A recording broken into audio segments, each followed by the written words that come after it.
জুলকারনাইন ছিল এমন একজন বাদশা, তাম দুনিয়া 4 জন বাদশা তাম দুনিয়া শাসন করেছিলেন। তার মধ্যে 2 জন হচ্ছে কাফের, 2 জন হচ্ছে মুসলমান।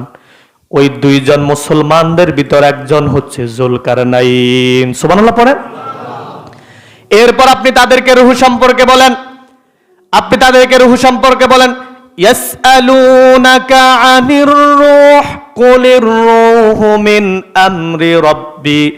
ও নবী, আপনি রূহ সম্পর্কে তাদেরকে বলে দেন, রূহ হচ্ছে আল্লাহর পক্ষ থেকে একটা আদেশ, রূহ হচ্ছে আল্লাহর পক্ষ থেকে একটা ওয়ার্ডার। এই মানব দেহের ভিতর রব্বুল আলামিনের ওয়ার্ডার, রূহ নামক ওয়ার্ডারটা যতক্ষণ তার দেহের ভিতরে থাকে, তার হাত লড়ে, তার পা লড়ে, তার চোখ দিয়া দেখার ক্ষমতা আছে, কান দিয়া শোনার ক্ষমতা আছে।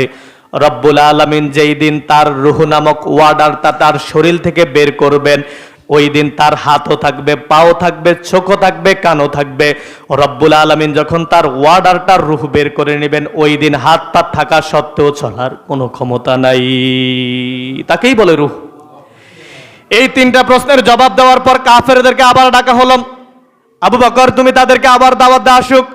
যখন তাদেরকে 3টা প্রশ্নের জবাব দিছে, আবু জাহেলেরা একবার এই দিকে তাকায়, একবার ডানে তাকায়, একবার বামে তাকায়, একবার সামনে তাকায়। আহারে, যে প্রশ্নের জবাবগুলা দিল এগুলো তো সত্য, এগুলার মধ্যে তো কোনো বিন্দু মাত্র সন্দেহ নাই। আমরা ঈমান